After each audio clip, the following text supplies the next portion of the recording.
আমি যদি দেশের প্রধানমন্ত্রী হই তবে সবার আগে এই পরীক্ষা ব্যবস্থাটা তুলে দেব।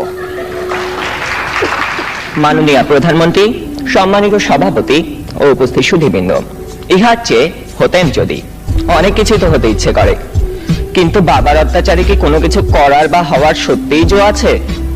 এই তো কদিন আগে বাসার সবাই মিলে নাটক দেখতে বসেছে, আমিও পরিবেশের গন্ধ শুকে আস্তে আস্তে এগোচ্ছি কোন রকমের দর্শকের সারিতে জায়গা দখল করার জন্য। অমনি বাবা গুরুগম্ভীর কণ্ঠে আদেশ জারি করলেন, দুদিন পরে তোমার পরীক্ষা, এখন তোমার এসব নাটক ফাটক দেখা চলবে না। কি আর করা, দরজার চৌকাঠ থেকেই ফিরে যেতে হলো। যেতে যেতেই শুনতে পেলাম নাটকের ছেলেটি তার বাবাকে বলছে, আমি এবার পরীক্ষা দেব না। ইস, আমি যদি এমন করে বলতে পারতাম, এই নাটকের ছেলেটির মতো হতাম। কিন্তু এ তো শুধু নাটকেই সম্ভব।